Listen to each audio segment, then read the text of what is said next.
Hidup di hari-hari ini, kita sebagai anak-anak Tuhan, kita harus cerdas.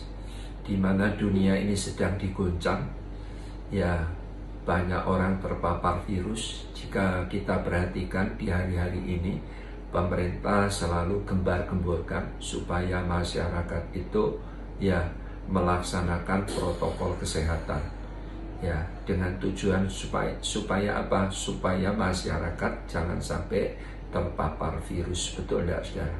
Nah, sama hidup di dalam Tuhan pun, Tuhan juga menghendaki supaya setiap saudara dan saya jangan sampai terpapar virus.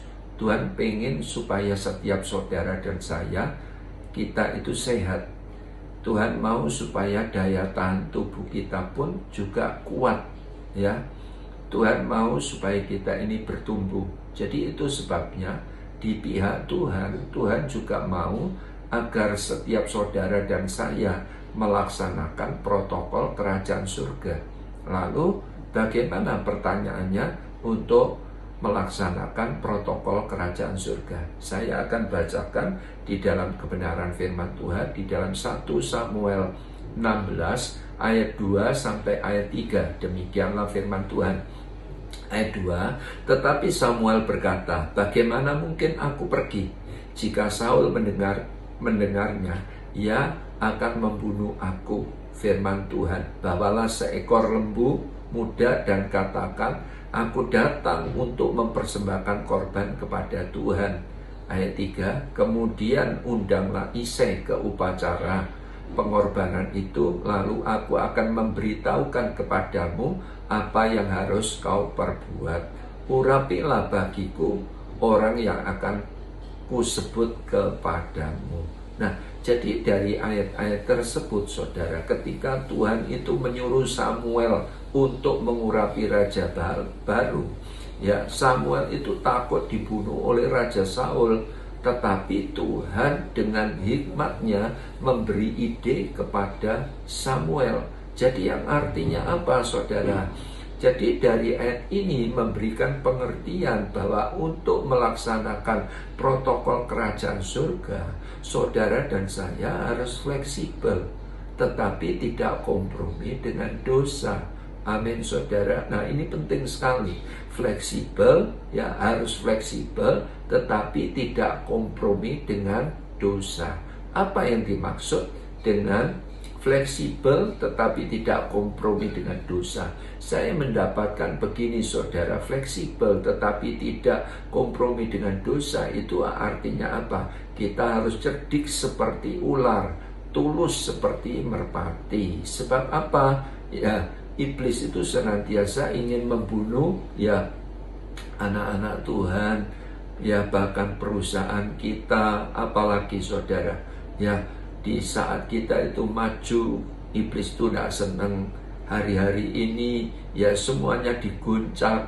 Jadi kalau kita itu tidak cerdik seperti ular dan tulus seperti merpati, kita pasti akan hancur.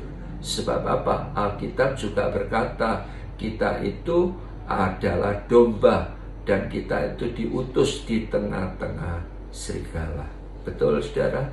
Jadi itu sebabnya kehidupan kekristenan kita harus fleksibel, ya, harus fleksibel tetapi ya tidak kompromi dengan dosa, ya. Itu, saudara, tidak kompromi dengan dosa. Jadi artinya fleksibel tetapi tidak kompromi dengan dosa itu menjaga hidup tetap sesuai dengan kehendaknya. Saya akan memberikan contoh kehidupan Paulus di dalam pelayanannya. Di dalam 1 Korintus 9 ayat 19 sampai dengan 22, Paulus katakan kepada jemaat di Korintus, dia berkata seperti ini, sungguh pun aku bebas terhadap semua orang, aku menjadikan diriku hamba dari semua orang, supaya aku boleh memenangkan sebanyak mungkin orang. Wow, luar biasa. Lalu ayat 20 dikatakan, demikianlah bagi orang Yahudi, aku seperti orang Yahudi. Supaya apa? Supaya aku memenangkan orang-orang Yahudi. bagi orang-orang yang hidup di bawah hukum Taurat, aku menjadi seperti orang yang hidup di bawah hukum Taurat. Sekalipun aku sendiri tidak hidup di bawah hukum Taurat. Supaya apa, saudara? Dikatakan ayat tersebut, supaya aku dapat memenangkan mereka yang hidup di bawah hukum Taurat. Ayat 21 dikatakan, bagi orang yang tidak hidup di bawah hukum Taurat, aku tidak hidup di luar hukum Allah.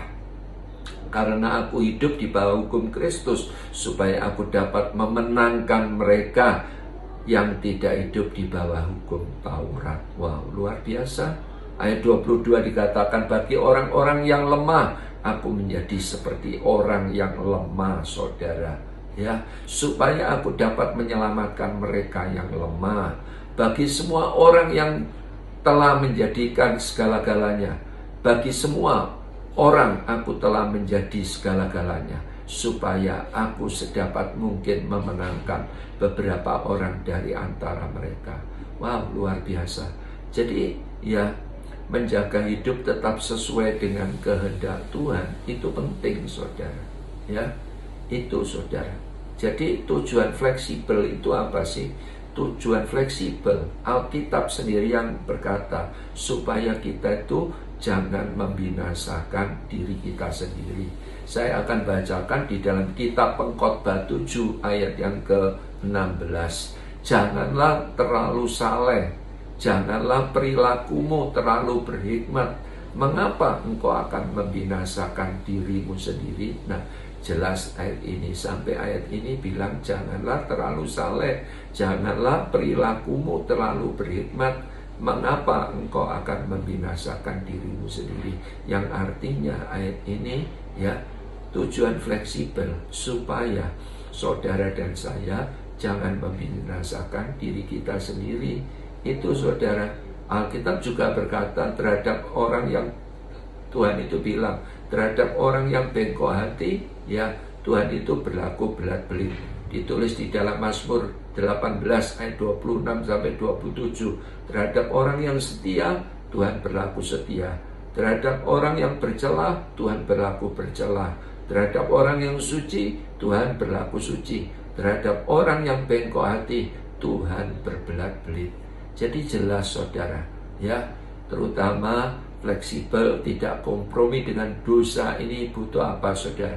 Butuh keintiman, butuh kedekatan, dan terus kita harus tanya kepada Roh Kudus. Ya, saya percaya, dan kalau hari ini Tuhan ingatkan supaya saudara dan saya ya melaksanakan protokol kerajaan surga dengan cara apa saudara? Hidup fleksibel dan tidak kompromi dengan dosa. Saya percaya kalau itu diterapkan di dalam kehidupan saudara dan saya, maka kita akan mendapat perkenanannya. Tuhan Yesus memberkati. Amin.